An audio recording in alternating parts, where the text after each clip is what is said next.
전해드린 것처럼 경사노위 공익위원들이 해고자와 실직자의 노조 가입을 허용해야 한다는 방안을 내놓으면서 논란이 커지고 있습니다. 노동계 요구를 대폭 수용하며 반발이 거세진 노동계 달래기란 분석이 나오는데 하지만 지나치게 급진적으로 추진되고 있다는 비판도 거센 상황입니다.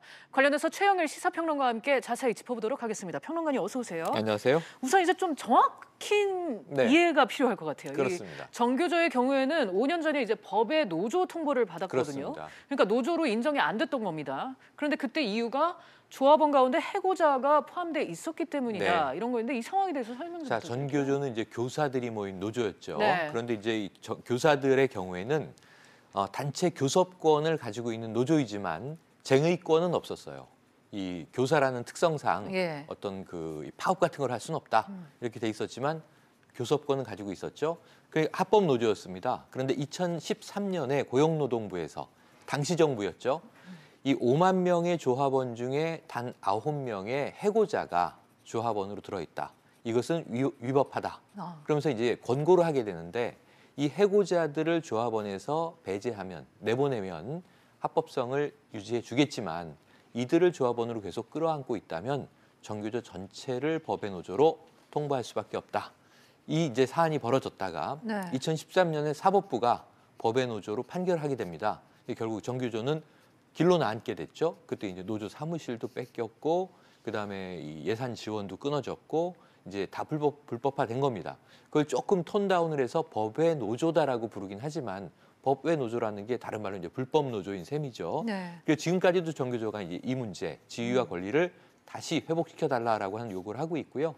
당시에도 이제 국제적인 뭐 조약이나 법, 그리고 이 다른 나라의 제도 이런 것들을 참고하면서 상당히 논란이 있었던 사안입니다. 그렇군요. 그러니까 2013년 이후로 정교조가 노조라는 이름을 쓸 수도 없고 이 단체 교섭 등의 이제 법적 권리도 행사할 수 없었는데 이런 이유 때문에 뭐 지금까지도 계속 노동계의 반발이 심했었던 거죠. 노동계 반발이 심했던 거고요. 그 이후에 최근에 잘 보시면 사법농단 사태 때 바로 엊그저께 전국 법관 대표회의도 있었지만 그날 박병대 전 대법관이 이제 검찰 소환이 됩니다. 그런데 이 법원 행정처장을 지낸 이 인물이 개입했던 재판 거래에 이게 딱 들어있는 거예요. 정교조 법외 노조 통보 처리에 대한 문제. 그러다 보니까 이 사안도 그 당시 정부의 입맛에 맞춘 어찌 보면 국제 트렌드에는 맞지 않지만 노동을 탄압하기 위해서 이루어진 사법농단 재판 거래 중에 하나가 아니겠는가 이런 이제 의혹이 지금 짙어져 있고요. 그리고 그 당시에도 이제 이 여러 가지 이론이 있습니다. 갈등은 있습니다만 우리나라에서 항상 그렇듯이 재계와 사용자 측 그리고 노동계는 입장이 완전히 다른데 노동계와 노동경제 학자들의 견해에 따르면 이 국제노동기구가 있습니다. ILO라고 있죠. ILO에서도 해직자를 조합원으로 보유하고 있는 문제에 대해서는 결사의 자유에 해당하기 때문에 이거는 합법적이다. 이것은 허용해야 한다라고 이제 인정을 한다는 거죠.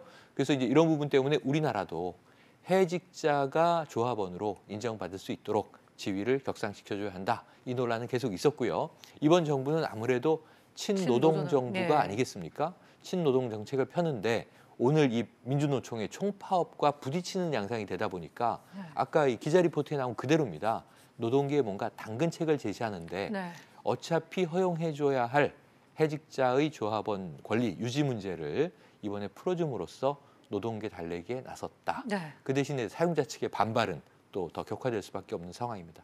네, 그래서 말씀하신 대로 이제 경소와 노위가 이렇게 안을 내놓은 겁니다. 안을 그러니까 낸 거죠. 해고자와 실업자 등을 노조 가입을 허용한다. 또 그밖에 뭐 5급 이상 고위 공무원과 소방공무원도 노조 가입을 허용해야 한다.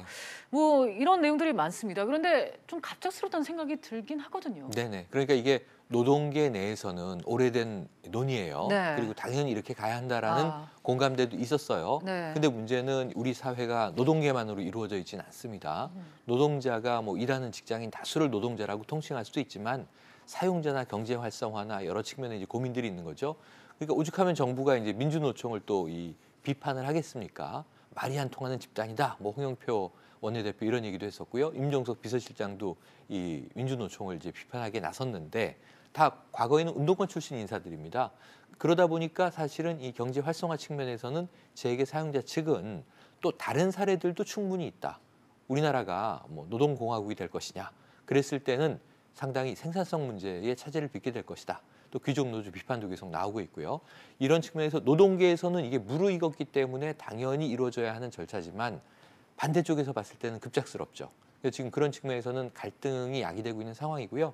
그렇게 되면 정교조도 이제 조만간 다시 권리 지위를 확보합니다. 그리고 아까 말씀하신 전공노, 전국 공무원 노조 같은 경우에도 상당히 좀 파워가 강해질 것으로 보여집니다. 그런데 이게 저는 미국의 경우와 다르잖아요. 오바마 행정부 때는 오바마 대통령이 이 미국의 노동자들이 노조 가입률이 더 높아져야 한다. 노조 가입률이 60%를 넘어야 한다. 이제 이런 이제 독려도 했었고요. 트럼프 대통령은 정반대의 기조죠. 그렇죠. 노조가 네. 나라를 망하게 만든다. 그래서 이제 이런 것처럼 우리나라에서도 네. 어쨌든 진보 정권과 보수 정권의 네. 입장 차이는 극과 극이다. 이렇게 말씀드릴 수 있겠네요. 네.